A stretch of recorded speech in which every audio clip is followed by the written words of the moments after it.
स्वागत है आपका मेरे YouTube चैनल पर। फ्रेंड्स, आज के वीडियो में हम बात करेंगे अर्धवार्षिक परीक्षा 2022-23 की दृष्टि से जो इम्पोर्टेंट क्वेश्चन होने वाले हैं उनके बारे में। समय होगा 2.5 घंटे का। कक्षा 8 पूर्णांक 50 नंबर का विषय है विज्ञान। चलिए शुरू करते हैं। पहला प्रश्न है, सही उत्तर का चयन कीजिए। प्रश्न संख्या 1 है, मिट्टी में पोषक स्तर को बनाए रखने के लिए क्या मिलाया जाता है? 4 ऑप्शन दे रखे हैं, बीज, कीटनाशी, खाद और जल। तो आंसर होगा खाद को मिलाई जाती है। अगला प्रश्न है, संचरण रोगों का सबसे मुख्य कारक कौन सा है? 4 ऑप्शन है, चींटी, मकड़ी, घरेलू मक्खी और मच्छर। तो सही आंसर होगा यहाँ पर घरेलू मक्खी।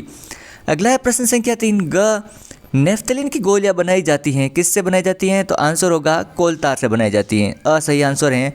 अगला है, जंतु कोशिका में अनुपस्थित होती हैं। सही आंसर होगा कोशिका भित्ति अनुपस्थित होती हैं।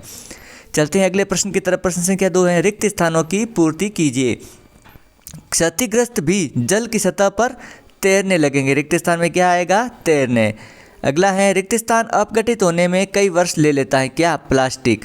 प्लास्टिक अपघटित होने में कई वर्ष ले लेता है। अगला है, आयरन जल से अभिक्रिया करता है, कैसे? धीमी अभिक्रिया करता है। अगला है, वाहनों के लिए सबसे कम प्रदूषक ईंधन कौन सा है? सीएनजी है। तो यहाँ पर रिक्त स्थान में आएगा सीएनजी। चलते हैं अगले प्रश्न की तरफ। प्रश्न संख्या 3 है, मिलान कीजिए। पहला है टेडपोल। टेडपोल का मिलान किससे? लार्वा है। अगला है, बाह्य निषेचन किस में पाया जाता है? बी में, मछली में। अगला है, जरायुज। जरायुज कौन से होते हैं? मनुष्य। अगला है, अंडाणु कौन सी होती हैं? एकल कोशिका। अगला है प्रश्न संख्या 4, एनपीके से क्या आशय है? तो आंसर लिखेंगे, यह एक मिश्रित उर्वरक है जिसमें नाइट्रोजन, फास्फोरस तथा पोटेशियम तीनों पोषक तत्व होते हैं। अगला प्रश्न है, डेंगू रोग के वायरस के वाहक का नाम लिखिए। तो आंसर होगा मादा, एडीज, मच्छर। अगला प्रश्न संख्या 6, थर्मोप्लास्टिक के 2 उदाहरण लिखिए, पॉलीथीन और पीवीसी। अगला है प्रश्न संख्या 7, पॉप ध्वनि से क्या आशय है? आंसर लिखेंगे, हाइड्रोजन गैस को जलाने पर जो धीमी ध्वनि निकलती हैं उसे पॉप ध्वनि कहते हैं। ध्वनि जो निकलती है उसे पॉप ध्वनि कहते हैं। अगला प्रश्न है प्रश्न संख्या 8, परिष्करण से क्या आशय है? तो आंसर लिखेंगे, पेट्रोलियम के विभिन्न संगठनों को पृथक करने की प्रक्रिया पाश्चरीकरण, परिष्करण कहलाती है। अगला है प्रश्न संख्या 9, 4 संकटग्रस्त जंतुओं के नाम लिखिए। तो आंसर होगा सफ़ेद हाथी, शेर, जंगली भैंसा और बारहसिंगा।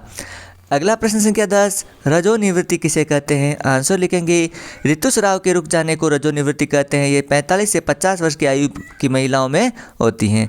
अगला प्रश्न संख्या 11, मोमबत्ती की ज्वाला का नामांकित चित्र बनाइए। तो ये चित्र हमने बना दिया है, ये इस प्रकार होगा।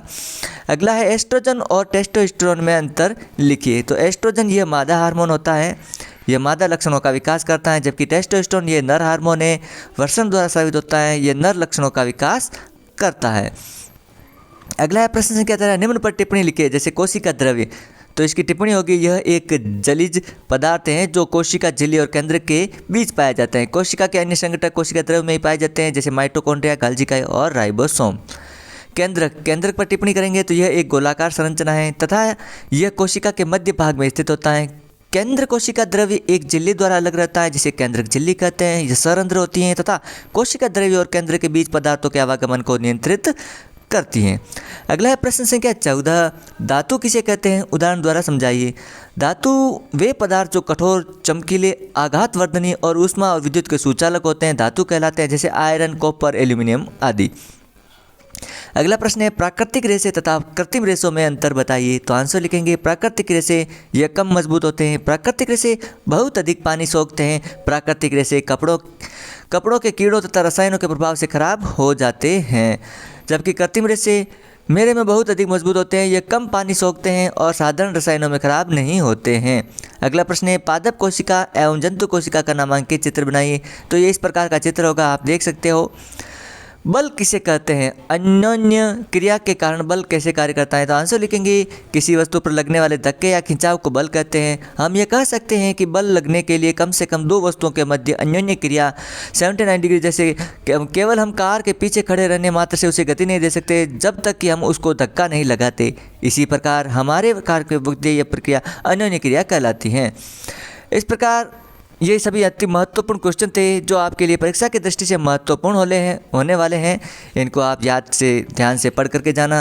वीडियो अच्छा लगे तो लाइक और शेयर कीजिएगा। चैनल पर पहली बार तो चैनल को जरूर सब्सक्राइब करें। हमारे चैनल पर इसी प्रकार के मॉडल पेपर अपलोड किए जाते हैं।